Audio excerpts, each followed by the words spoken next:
छात्रों, मेरे YouTube channel पर आपका स्वागत है। आज हम पढ़ेंगे 8th ग्रेड पर्यावरण कक्षा 5 पाठ 15 जिसका नाम है उसी से ठंडा उसी से गर्म। इस पाठ में हमें बताया गया है कि रतन और शीला इस बार अपनी सर्दी की छुट्टियों में नानी के गांव गए थे। उन्हें वहां बहुत अच्छा लगा। वहां हरे हरे खेत, बड़े बड़े पेड़, भैंस का ताज़ा दूध, घर के पके फल, अमरूद, बेर, पपीता खाकर सब बहुत खुश हुए। बस एक परेशानी थी, गांव में बहुत ठंड थी। नानी ने सुबह शाम आग जलाकर जब उनके हाथ पैर सेके तो उन्हें अच्छा लगा। नानी ने बताया कि हम अपने हाथों को आपस में रगड़कर भी गर्म कर सकते हैं। नानी ने यह भी बताया कि सर्दी लगने पर फूंक मारकर भी हम अपने हाथों को गर्म कर सकते हैं। फूंक मारकर चीज़ों को ठंडा भी किया जाता है। शीला अब जान गई कि मुंह से निकली हुई हवा बाहर के तापमान के मुकाबले ठंडी या गर्म हो सकती है। तो अब हम आते हैं बहुविकल्पीय प्रश्न। सही विकल्प चुनकर लिखिए। आ, बाहर का तापमान ठंडा होने पर मुंह से निकली हवा कैसी होगी? उत्तर है बाहर के तापमान से गर्म होगी। बा, जल वाष्प पानी की बूंदों में बदल जाएगी। उत्तर है ठंडी जगह मिलने पर जल वाष्प की बूंदें पानी में बदल जाएंगी।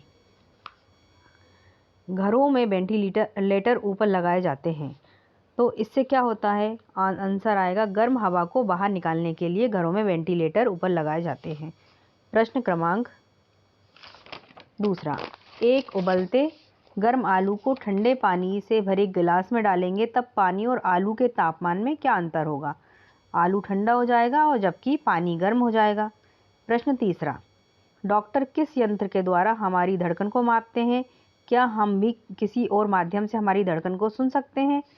तो इसका आंसर है कि स्टेथोस्कोप के द्वारा डॉक्टर हमारी धड़कन को मापते हैं। क्या हम किसी और माध्यम से भी सुन सकते हैं? तो हाँ, हम कान लगाकर अपनी धड़कनों को सुन सकते हैं।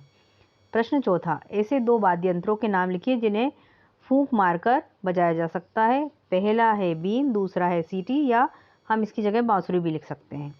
प्रश्न 5, एक सामान्य व्यक्ति 1 मिनट में कितनी बार सांस लेता है? बैठे बैठे और कूदने के बाद सांस लेने में क्या अंतर है? एक सामान्य व्यक्ति 1 मिनट में 72 बार सांस लेता है।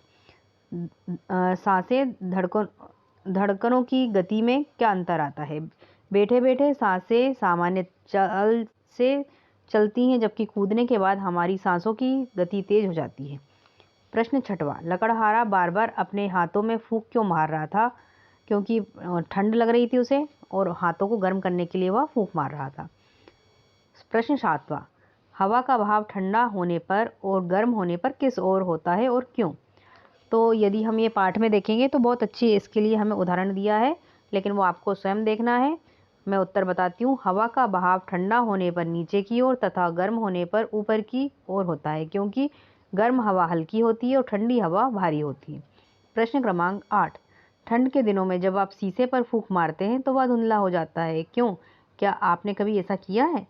तो इसका उत्तर मैं बता रही हूँ। ठंड के दिनों में जब हम शीशे पर फूंक मारते हैं तो हमारे मुंह से गीली हवा निकलती है, जिससे वाष्प के गीले कण शीशे पर जमा होते हैं और वह धुंधला हो जाता है। प्रश्न क्रमांक 9, फूंक मारकर आप कौन कौन से कार्य कर सकते हैं? कोई 5 कार्य लिखिए। पहला, सीटी बजा सकते हैं। दूसरा, फिरकी चला सकते हैं। आँख में यदि लग जाए तो फूंक मारने से आराम भी लग जाता है। चौथा, गर्म चीज़ों को फूंक मारकर हम ठंडा कर सकते हैं और ज़्यादा ठंड लगने पर हम हाथों को फूंक मारकर गर्म कर सकते हैं। एक और भी मैं बता रही हूँ कि यदि हम बच्चे बांसुरी भी बजाते हैं तो फूंक मारकर भी बांसुरी बजा सकते हैं। प्रश्न क्रमांक 10, दिए गए चित्रों को देखकर आपने क्या समझा? ऐसा क्या हुआ, क्यों हुआ? लिखिए। तो पहला चित्र जो है, एक बच्चा फूंक मारकर हाथों को गर्म कर रहा है। इसका उत्तर रहेगा मुंह से गर्म हवा मिलने पर हाथों को गर्मी मिलेगी। दूसरा, चाय को ठंडा करने के लिए मुंह से निकलने वाली हवा से चाय ठंडी हो जाएगी। अब प्रोजेक्ट कार्य के लिए घर में रखी हुई अनुपयोगी वस्तुओं का उपयोग करके एक ऐसा वाद्य यंत्र बनाइए जिसे फूंक मारकर बजाया जा सकता है। तो ये एक हम कागज़ की भी सीटी बना सकते हैं, और इसके अलावा आपको कुछ और लगे तो वह भी आप कार्य कर सकते हैं। यदि आपको मेरा वीडियो पसंद आता है तो उसे लाइक कीजिए, चैनल को सब्सक्राइब कीजिए, शेयर कीजिए। धन्यवाद।